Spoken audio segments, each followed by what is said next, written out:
dalam unit 4.1 iaitu sistem pemerintahan.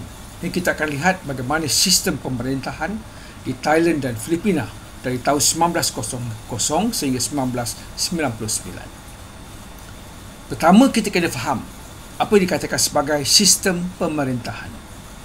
Bila kita sebut sistem pemerintahan, ia bererti satu sistem yang dimiliki oleh sesebuah negara dalam menguruskan pemerintahannya.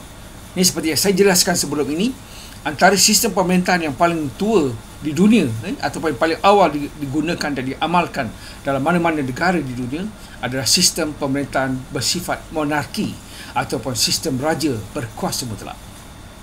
Itu telah kita jelaskan dalam tema 2 di mana kita melihat dari segi sistem pemerintahan yang awal sehinggalah terbentuknya apa dikatakan sebagai nation state ataupun negara bangsa. Yang kedua, dalam sistem pemerintahan itu berfungsi menjaga kestabilan masyarakat. Sebab itu kita perlu memiliki satu sistem pemerintahan yang jelas supaya sistem pentadbiran dan pengurusan negara itu berjalan dengan baik, khususnya untuk menjaga kestabilan masyarakat. Satu.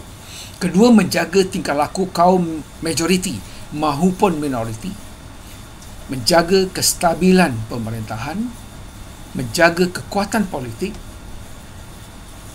mengekalkan pertahanan dan keselamatan negara, mewujud dan memakmurkan sistem ekonomi, mewujudkan keamanan, sehingga menjadi satu sistem pemerintahan yang berterusan dan apa yang dikatakan sebagai sebuah negara yang demokrasi. Itu antara perkara penting yang mesti ada dalam sebuah negara dan proses mereka mewujudkan satu sistem pemerintahan yang baik. Jadi Thailand dan Filipina melalui proses ini seperti mana negara kita melalui satu proses untuk menjadikan sistem pemerintahan itu satu sistem pemerintahan yang berkesan dan membawa kepada apa yang dikatakan sebagai sebuah negara yang makmur dan negara yang maju. Kita lihat contoh yang pertama dalam Republik Filipina.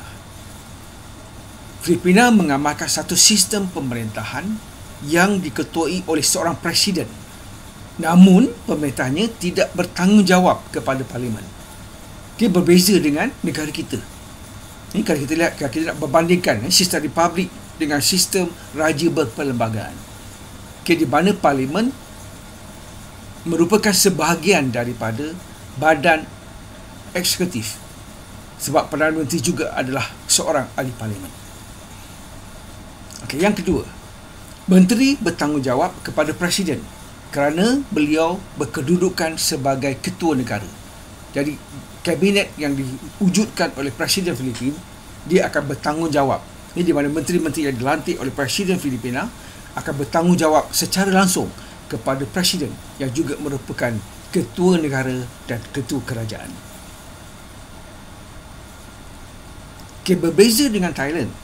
Thailand pula mengamalkan satu sistem pemerintahan raja berperlembagaan, khususnya selepas berlakunya Revolusi Thai tahun 1932. Dalam sistem raja berperlembagaan, raja merupakan ketua negara, manakala Perdana Menteri adalah ketua kerajaan.